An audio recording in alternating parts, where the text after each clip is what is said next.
Adam, what's happening? We're back once again, baby. Buffum updates. It's fall camp in Boulder. What's going on? How's it been? No media access today, but or just give us the update. What's going on? I just talked to Brian not too long ago. What's going on from your perspective? Well, Brad, I'm glad that Brian got all the talking points here, but no, I love Brian and I love your collaboration. So they practiced on Monday and today, Tuesday, uh, and there's going to be no practice tomorrow. Practice Thursday, I believe, and then media day on Friday. So we're kind of waiting on that. We got a great slate of interviews on Monday after practice, so definitely no complaints from me. It's frustrating that like every once in a while we've got to kind of like go after negative storylines with these guys when we talk to them in these press conference settings. But I'm excited for Friday because media day is the day that you get a lot of one-on-one availability, and I just want to tell these young men's story. Just talk to them about, oh, you're from a town that had two stoplights. What was that like in your progression here? And so Friday media day is one of my favorite days that comes on the calendar year. And I know that you love kind of diving into people's past as well. That's the best part of this gig, to be honest with you. Yes, most definitely. Finding out, like you said, where they come from, the similarities between yourself and them, and how they mesh with the other players, and family dynamic and morals and things Mm-hmm. like that is what I like to ask them when doing prime parents, which we'll have more this week. Shout out to Herman Smith III. His father will be on with me tomorrow. I think tomorrow we're gonna drop that one. So more prime parents and such. But um, we have a squad that's put together this year, Adam, that's compiled of a lot of guys, 41 plus transfers. I think it was the number, uh, pretty much like last year, but it seems like they're gelling a lot better, a lot faster this year. Guys jumping around, happy, hanging out together, talking. We saw guys like Justin Mayers and Khalil Benson hanging out with Shadur Sanders early in January and February, so they've already got a bun. And then a guy like Jordan Seaton and a guy who's been there uh, in the past. So all of these guys seem to come together way faster than last year, or they just happen to personalities match, mindset matches. Um, what are some things that have you seen as far as that camaraderie coming together, and how do you think it will help them throughout this camp and going into the North Dakota State game? It's more about the fact that they weeded out guys that aren't going to be able to build that camaraderie, right? I think more so than, and it's great that these new guys have been able to build that, and it seems really genuine.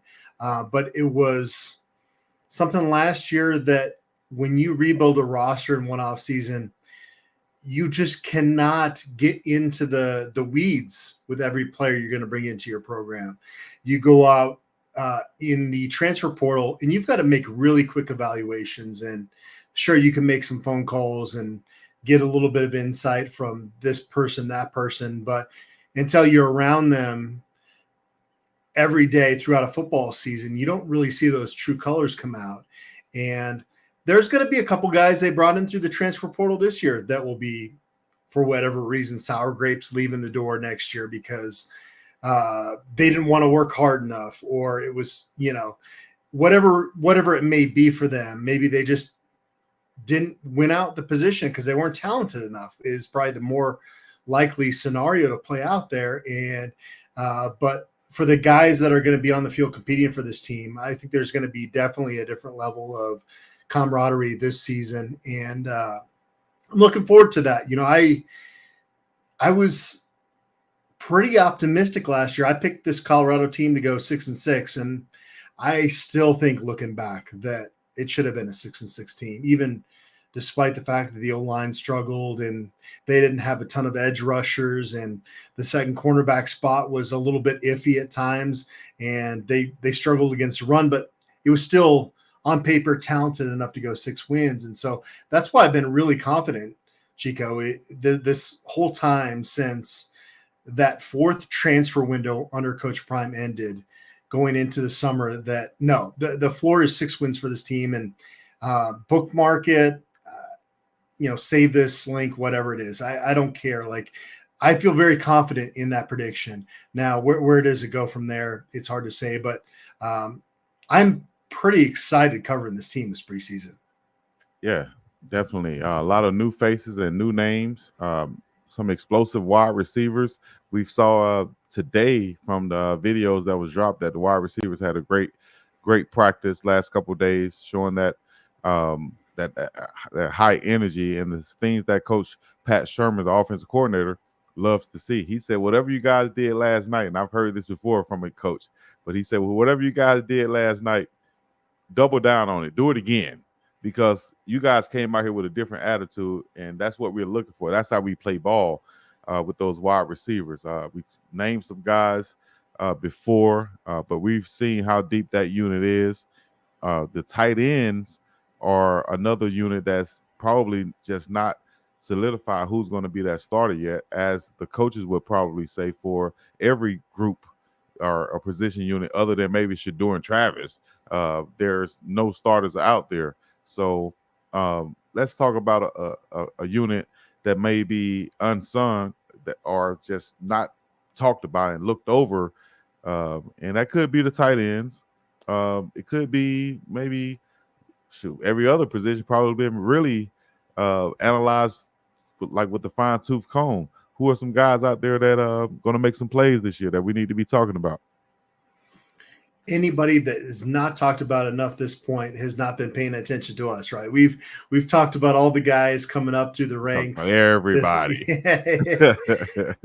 Yeah, no, it's hard to pick somebody that hasn't really been discussed ad nauseum.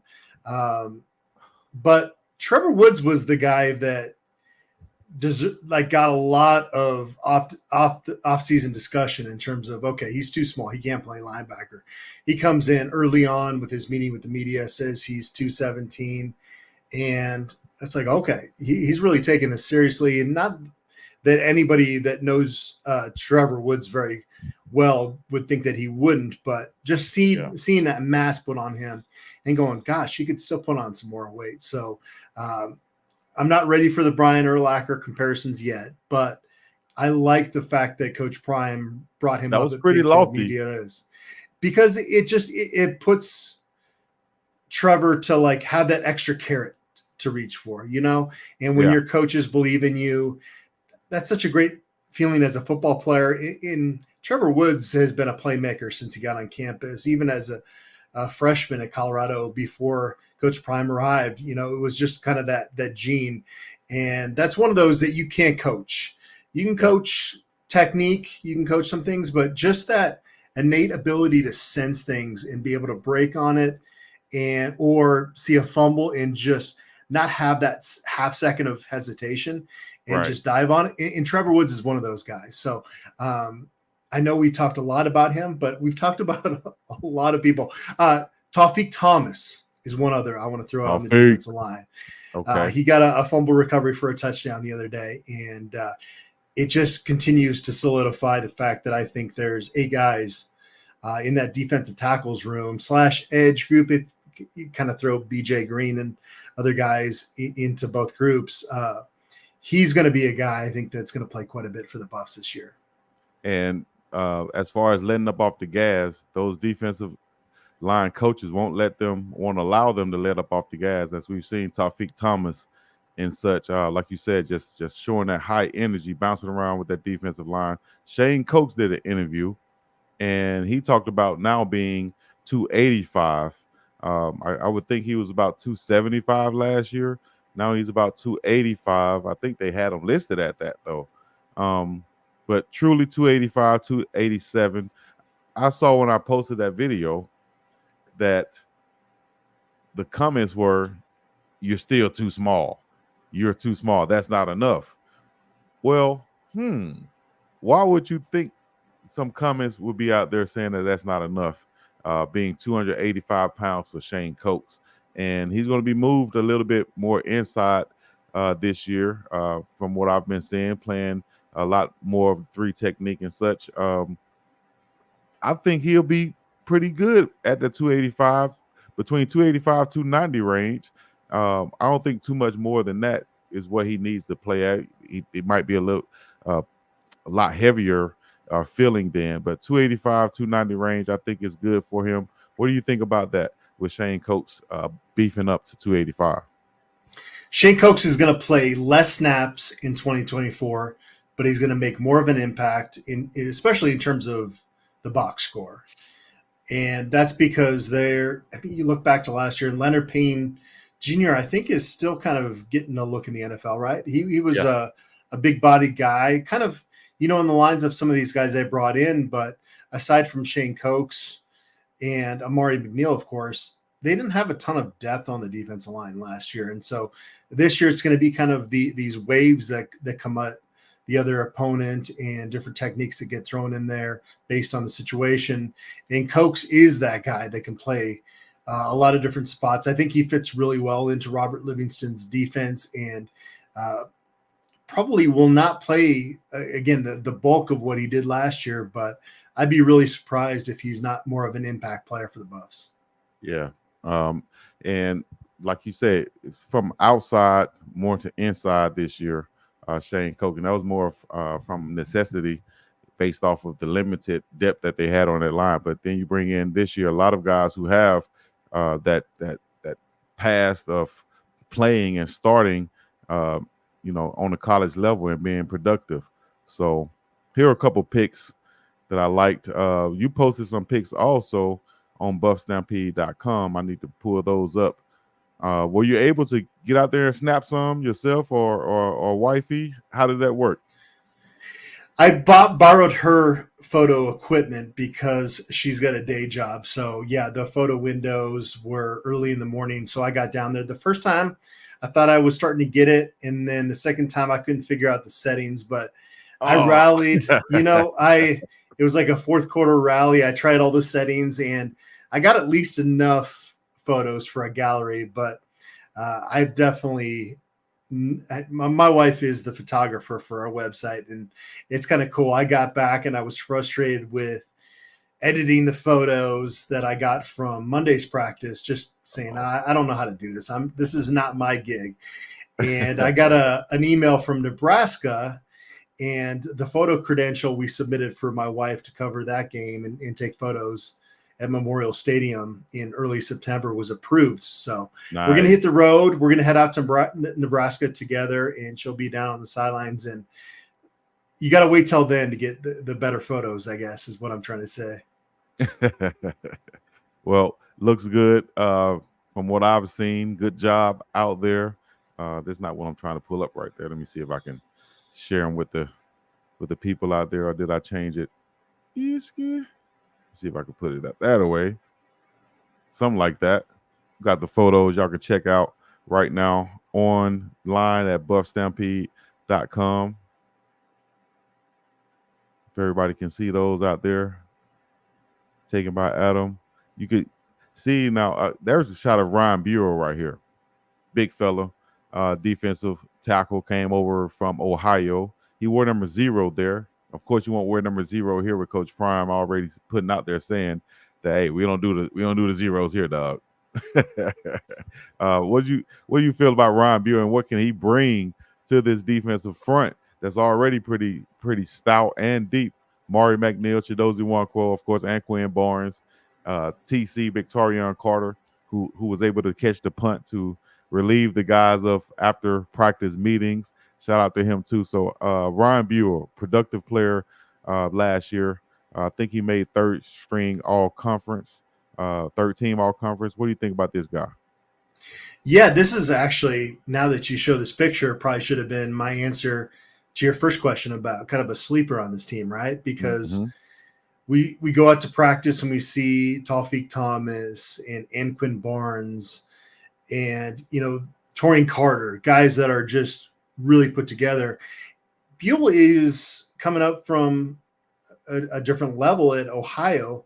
But yeah, he's along that same lines of being able to play multiple techniques, and is a guy that will probably have a play this year that makes the casual Colorado fan realize who he is. And so yeah, he's a good guy to kind of highlight because we have been focused on so many other guys. Yeah. Shout out to Big Ron Buell. Also, and I don't know how many people have, but been playing the college football game. You probably already gotten through the first season, and now you on the second season, and you had to decide whether you're going to bring in a quarterback or you're going to roll with the guys who are there already in Big Walt and Keaton Wade and Ryan Staub. These backups, how have they been looking? I'll say this right here though, from based off the game. Keaton Wade should be pretty fast. Any snippets of him? I haven't caught anything on Well Off Media. I did ask Uncle Neely about it. Uncle Neely did say he's fast. Have you caught any snippets of him or heard anything about the backups and how they've been progressing so far in camp? And The those some main guys those some guys we haven't given any shine to. You know, maybe we could talk about the backup quarterbacks. Well, Ryan Staub has a tough assignment in front of him because we've heard that this defense came out firing early on during preseason camp, and Ryan Staub goes against the first string defense every day in practice. And so keep that in mind if and when, and he does sometimes, obviously, in practice, throw a pick, that he's really getting tested out there. And so, yeah, that part of it's been impressive that he's stayed the course and decided that he was going to try to develop here. But Dominic Ponder, I think he came in from Georgia Tech as a walk-on. He's coming for that third job on the roster. Really, what do you like about him? I don't know a whole lot about him. He just got on campus, but the buzz is that he's actually, a big part of that mix. And so that maybe is a good story that we could come out of media day with to kind of get to his story a little bit more. He kind of came in out of nowhere. There was no real big announcement. But even Pat Shermer mentioned him when he was talking with us as well. But he is, Destin Wade is kind of right there too. He looked more poised in the spring game. And maybe Walter Taylor has a role as kind of a short yardage wildcat option, but I would not expect him to be behind center for Colorado this year. Well, I'll bring this up right here for the guys out there checking in and listening in. And if you're watching though on YouTube, make sure you hit the like, subscribe, and comment. But Adam just mentioned Dominic Ponder, the quarterback, and if I could bring this up just to show and share with our viewers out there who Dominic Ponder is. He's a 6'4" quarterback, 183 pounds is what they listed him as. Miami Carroll City High School out of Opelika, Florida, where they have a lot of ballers at down there. I think he was recruited by FIU, Liberty, and Southern Miss. 6'4", according to 247 Sports, of course, pro style quarterback from Opelika, and he's a guy I think Coach Riz and them had their eye on. I should ask Coach Riz about him, but when you bring in these walk-ons from South Florida, like I think a guy like Malachi Murphy would end up being, even Lopez, the other cornerback. They're bringing them in based off of the talent that they have and the potential that they have, and probably the relationship from the coaching staff that they were coached by at the high school. So they know that these guys have that talent and potential that they're looking for, but maybe they just got looked over with all of the talent that's down there in Florida and wherever else they come from.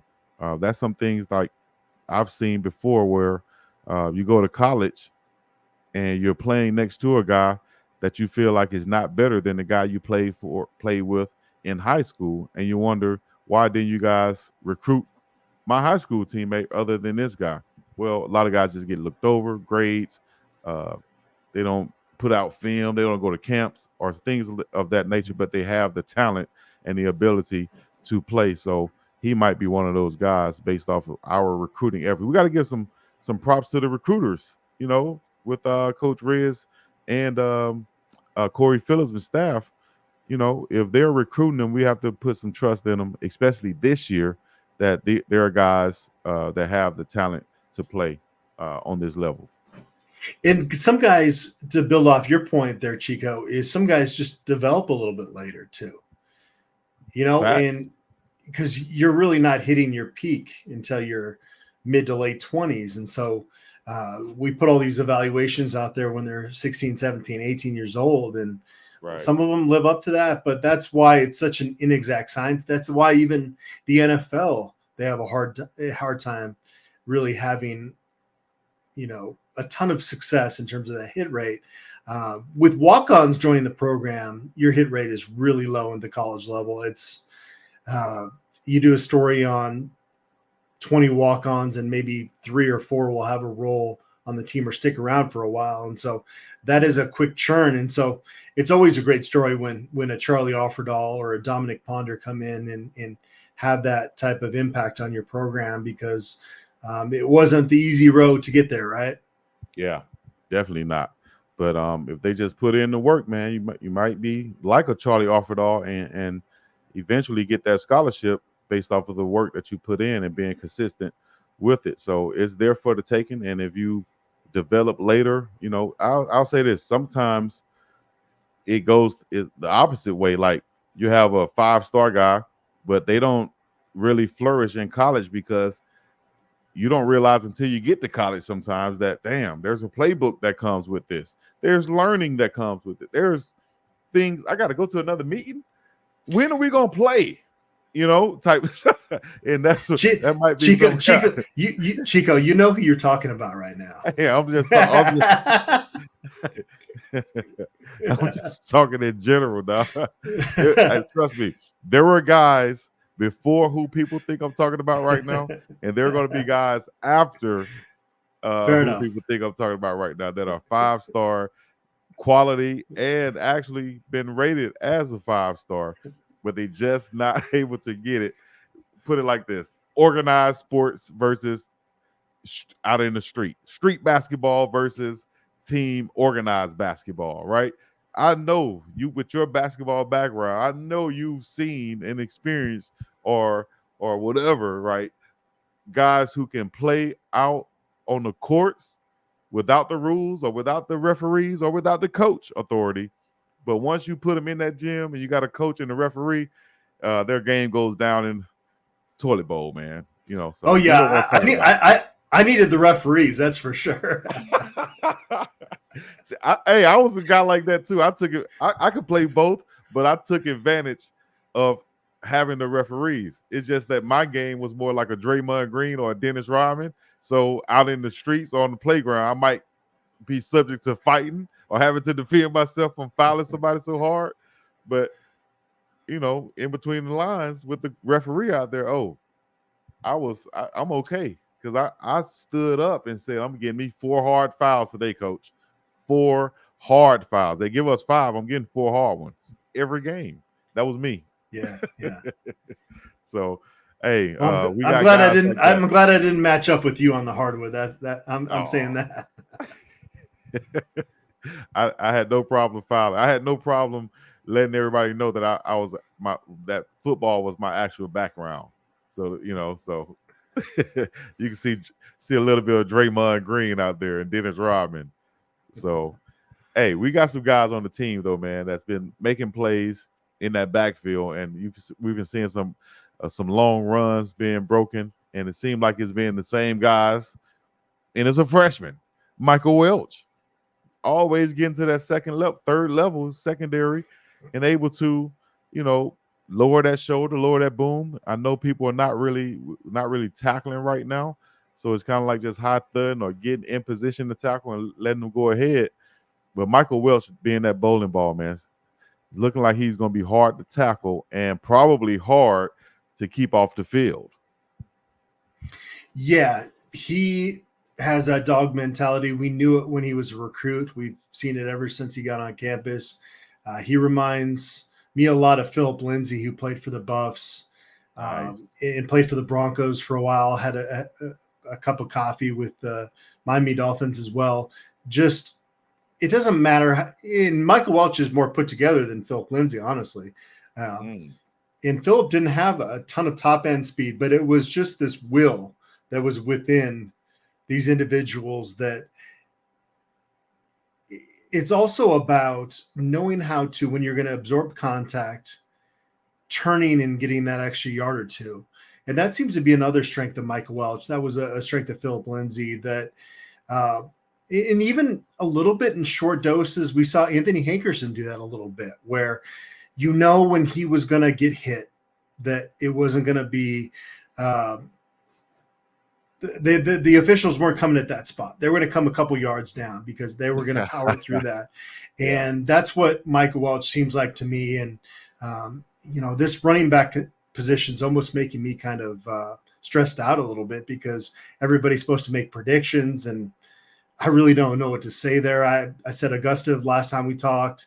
And, I did a story on Charlie Offerdahl today. And I'm going to do one on Deon Hayes tomorrow. And Michael Welch and Brandon Hood. Like, I think it'll work itself out. Those guys will get on the field. It'll sort itself out. But that's a position battle that is as close as any I can remember at CU.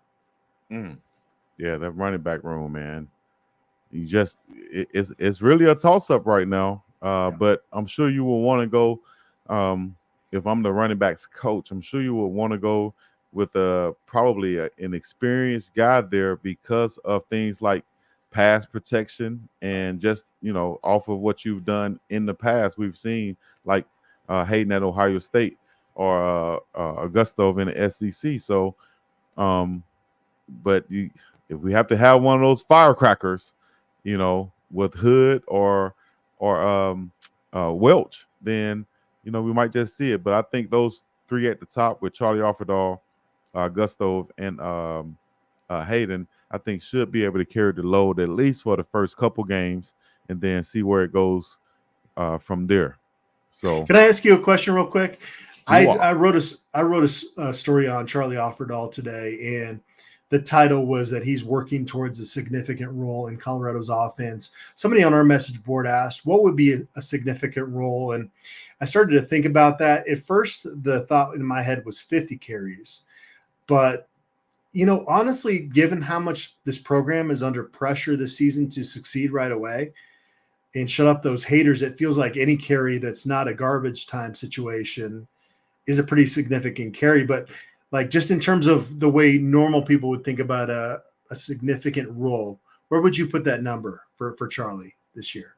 As far as number wise, stat wise, well, I would say it depends where the other guys are and overall. So if let's say Hayden is the bell cow or whatever, and he's over 200 plus carries, the next guy is up there. It just depends on where they fall in that order. But I would say this: I think Charlie would get the first carry of the season this year, and I do too. Yeah. based off of how he performs, not just in that game, I think in the first 3 or 4 games he'll get opportunities, and that'll kind of set up the season. Uh, how it goes for the rest of the season, I think, for that running back room. But either way it goes, whether on the field, off the field, some special teams, I think he'll have a big role in this program.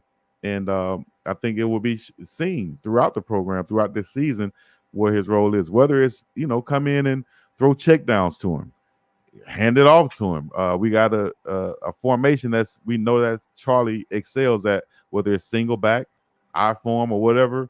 We know that this is Charlie's set, and we're going to run these plays for Charlie and allow him to get these yards because that's what he's best at. I think that philosophy is the mindset of Coach Rob Livingston on defense, but it should also be the mindset of Coach Pat Shermer on offense, or at least the position coaches, to put their players in that position where they can flourish at. Example of that real quick would be, I saw Draylon Miller recently run it was a 1-on-1, and instead of him running a 7 route, which is a corner route where you go to the back pylon and look over your shoulder, he ran it more like a fade route, where instead of looking over your shoulder, you just run it, bam, hit the look right at the DB, and you look over your inside shoulder, and the quarterback leads you to where you have that body control and turn and make the catch.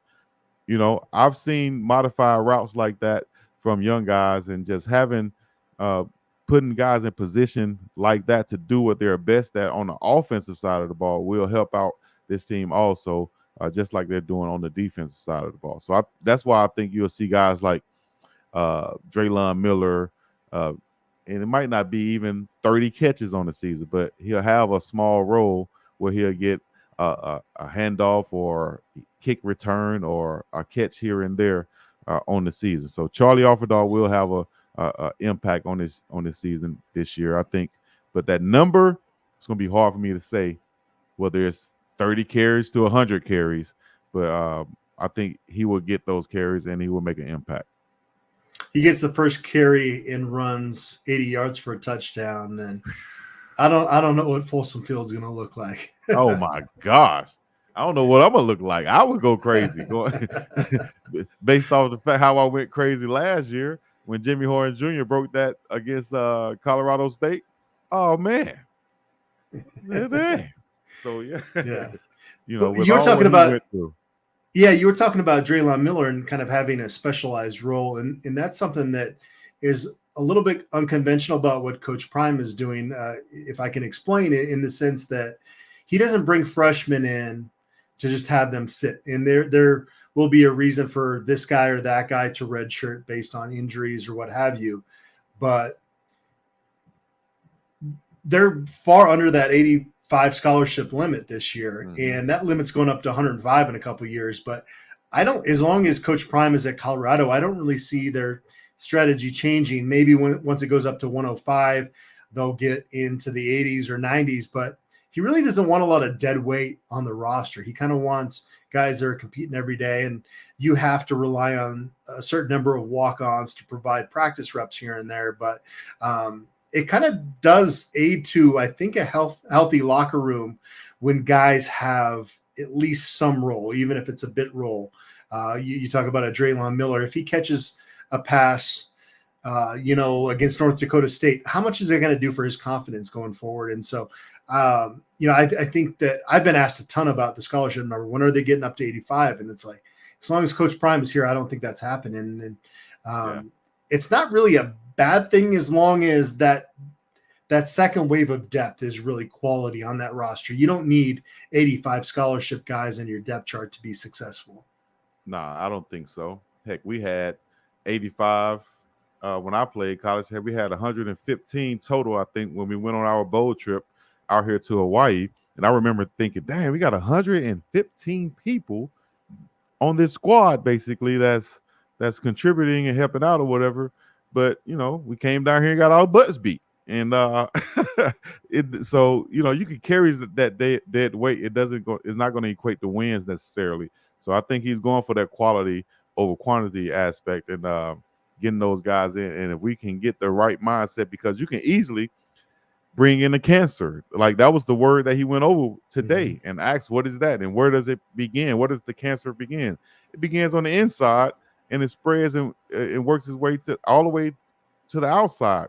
And if you bring in so many pieces just for the sake of having the numbers, then you're just putting more risk of having that cancer develop in your program, as opposed to saying each and every scholarship we offer and give, we want it to go to someone who has the right mindset and attitude and thought process and so on of what we are looking for.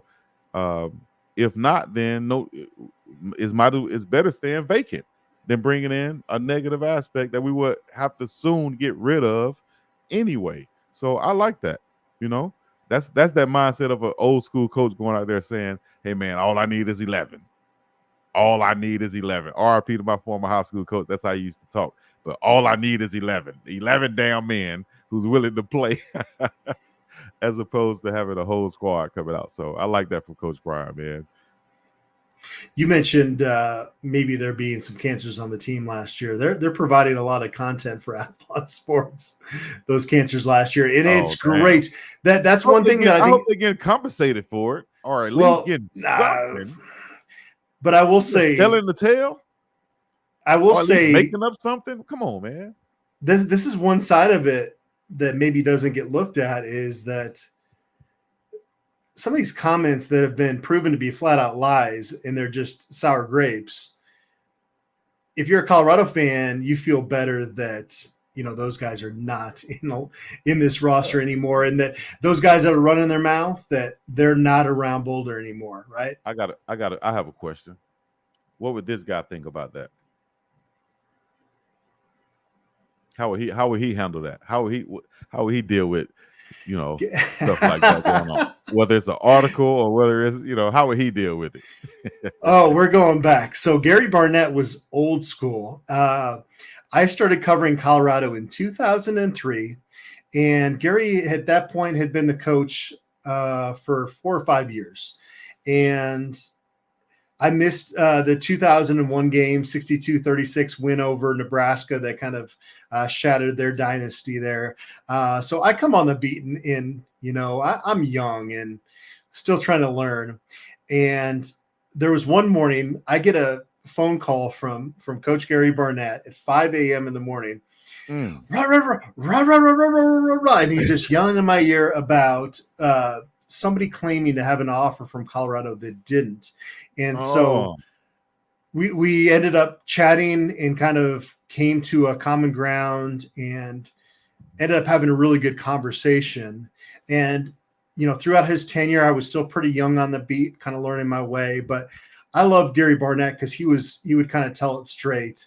In terms of he's pretty similar to Coach Prime in a lot of ways, to be honest with you. You could fight in practice, but you better have a reason and you better have your teammates back.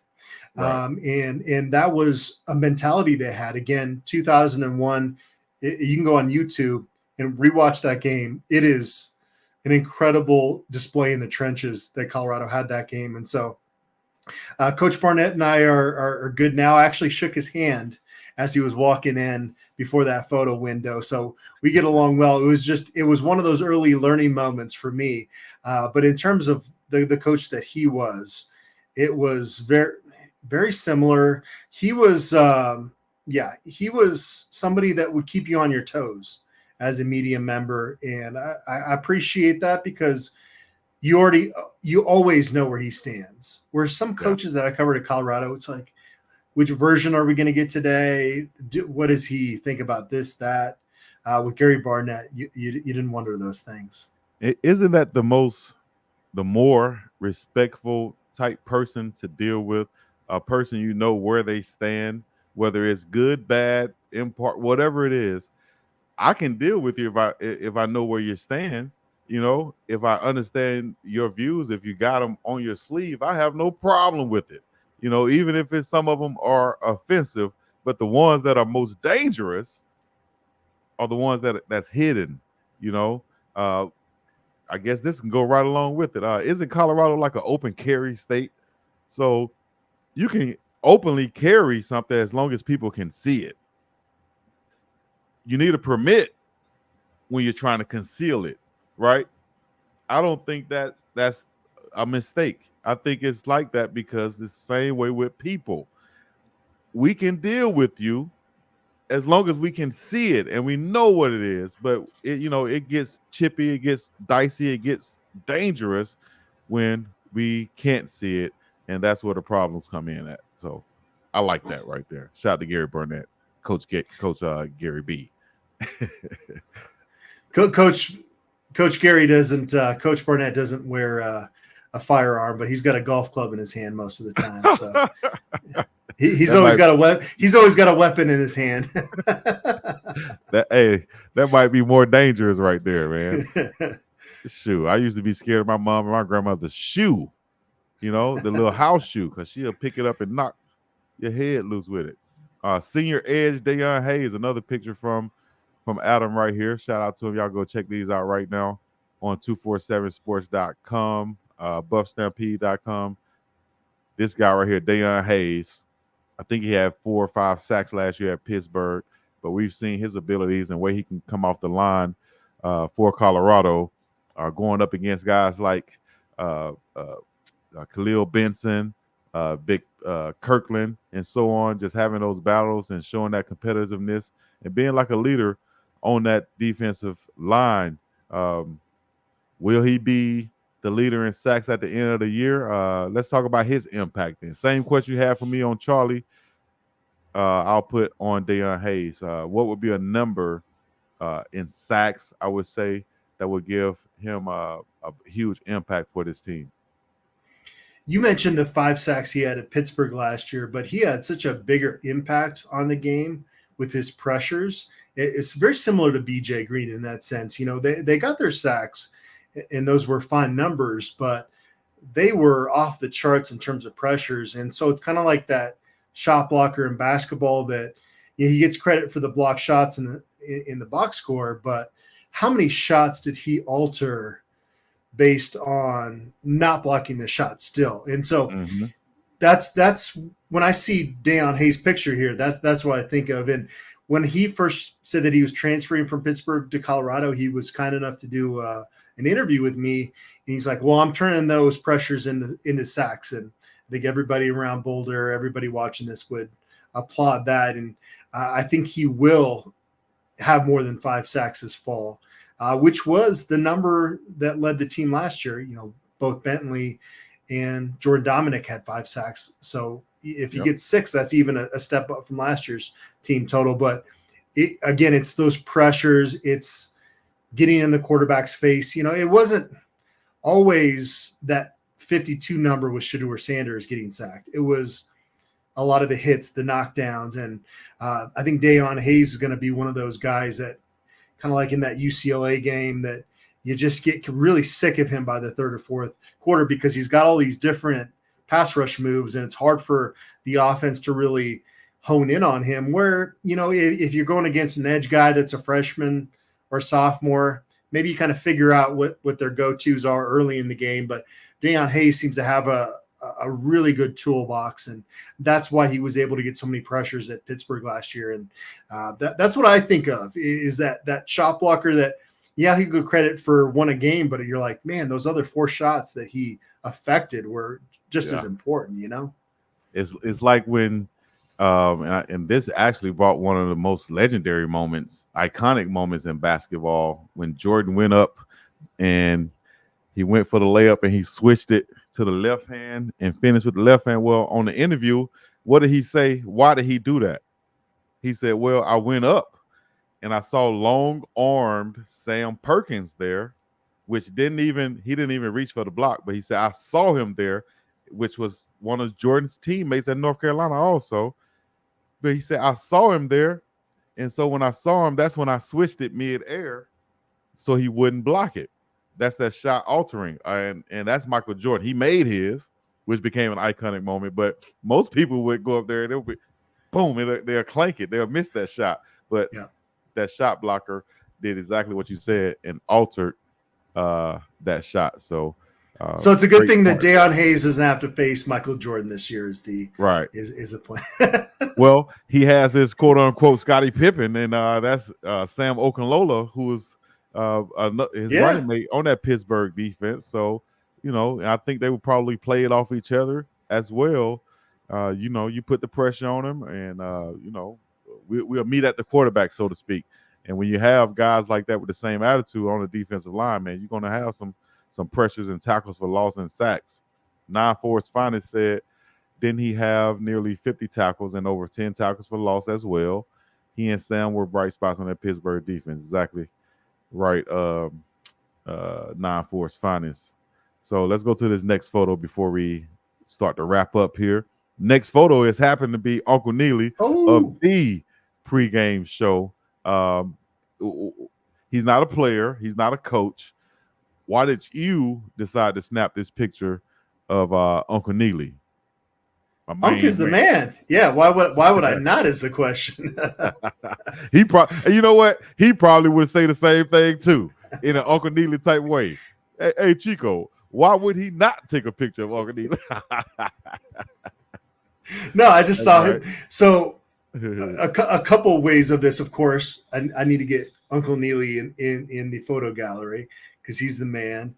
And he's so busy during practice, he can't even say hi. But he's out there. No, I love his content, and I enjoy our collaboration. And there were like three groups that we could take photos of. So we went back for the second photo window, and it was like, man, I got to just start taking snaps of everybody that's over here. And Uncle Neely was high up on the list, though. He wasn't towards the bottom, I don't think. Was he? I couldn't do that to him.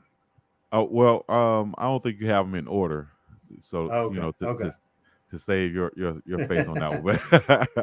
But nah, But shout out to no, Uncle Neely doing this thing. You can see kind of like behind the scenes right here of how I think you can he see does his Bucky in thing. the background there too. Isn't that Exactly. Bucky? Yep, Bucky in the background. Darius probably somewhere over there doing his He thing was. too. Yep. And they have a whole nother set of content creators now with them. Also, with Bucky bringing along his crew to where they have another off what I say subset, I guess, of Well Off Media and such, where they're now producing and they've stepped up the quality of cameras. They stepped up the editing, as you see if you notice, like when it first comes on. I noticed this because I'm a visual editor or whatever, but they're now using like the still shots like the NFL films do, showing the locations of where we are, the settings, so to speak, with the audio voiceover over it, and then they go to the meeting as opposed to just jumping into the meeting or whatever. You can now see the setting of like the campus, and then the shot of the nameplate on the door before they Yeah. walk in. So I'm loving their content, and Uncle Neely is a part of that, a pioneer in the game, so to speak, of what he's doing. So shouts out to him. He deserved the picture right here, like you said. Good stuff. But here's a guy who got some good stuff teaching right there, and charismatic guy, former head coach at Mississippi Valley State, now the outside linebackers edge rushers coach, and that's Vincent Dancy. He talked about the group and bringing in more edge rushers on that outside. With Wade Okunlola, Deon Hayes, he'll be coaching those guys. I think he's bringing that fiery energy, a lot of experience to this defensive line, edge rushers group, and we've added a lot of talent also. Why take a picture of Coach Dancy? I know why, but what's your reasoning behind choosing Coach Dancy? He was close. He's an up and coming coach, and he was meeting with us media members that day. And I really don't want. I hope this won't get me in trouble, but you take photos of a group, and we're not supposed to report too much on that window of things, but I think I'm okay in saying this, that Vincent Dancy, Warren Sapp, and Damian Lewis were closer together than any, defensive line / outside linebackers group of coaches that I've covered in Colorado. It's pretty cool to see those guys work together. Yeah. They have really good chemistry, like legit chemistry that meshes well on the practice field. Even again, it's a small window, and I don't even know if I'm supposed to say that, but since it's positive, I hope I'm okay there. But yeah, no, that group just meshes really well together. Yeah, I think so. Also, younger coaches, and they'll look at you and say, "Man, we're not young. We old. Man, we put in our years." But you know what I mean, coach. Younger coaches who still physically can hop around and bounce around out there and feel like they're still kind of like in their playing days.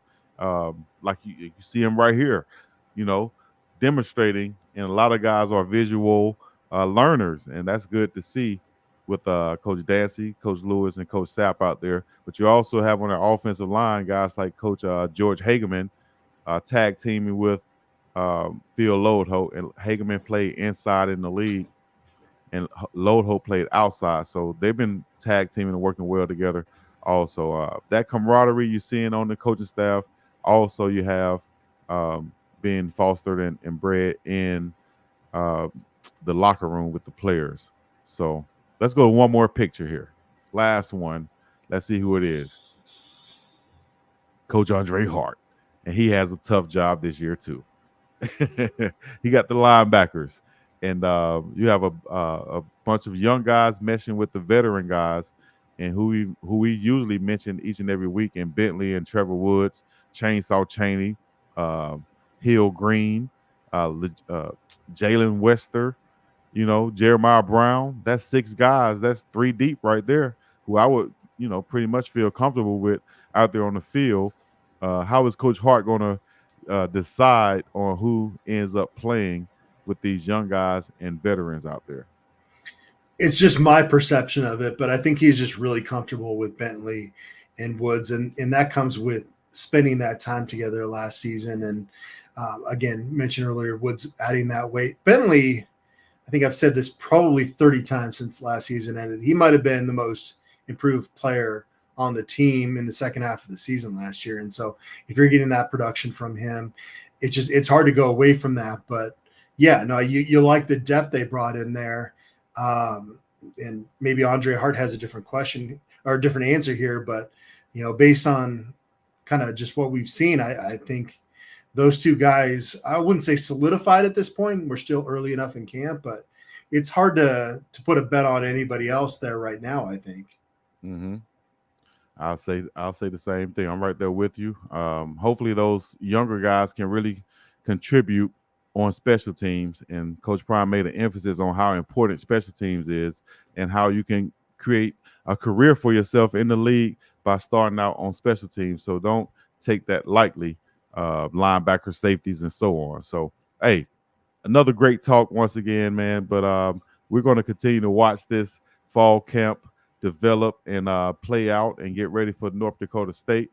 Some stuff that we're super excited about. As you can tell, we're still talking about it. As you said, ad nausea about it. You know what I mean? But we're here to cover it and bring you guys everything you need to know. Any questions, put them in the chat so we can get to them on our next show. If y'all want to find Adam, here's where you can find it. At AdamCM777 on X/Twitter. But most of my work is done on buffstampede.com. And so, yeah, check us out. I think we had a promotion last time I was on with you. We got another one coming up. But, yeah, come join the community, and we'll have you covered. There's going to be, outside of just the football team, there's going to be a lot of recruiting news going on with Colorado this fall. And so we're going to be at the forefront of that coverage as a member of the 24/7 Sports Network.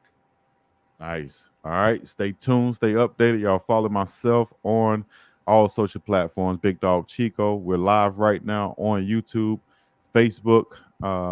We will be going live on Twitter also. Adam, also the audio for this. Where can they find the audio? Do we have that ready yet? It's Buff Stampede podcast is out there. Yeah. You can pull it up from there. But if you're on your computer, definitely pull it up through Big Dog Chico's his YouTube page. All right, and I'll find a way to put a link for the audio also. But either way it go, hey, if you can listen to the audio right here, just don't watch the video. Then it's the audio, right? There you go. All right. Until next time, y'all know what to do. Hit the like, subscribe, comment, and all the other good stuff. It's the biggest dog, Chico to the C, and my main man, Adam Monster Tiger. We're gonna be up and about this thing. Peace in the Middle East. Yeah. Buff them updates.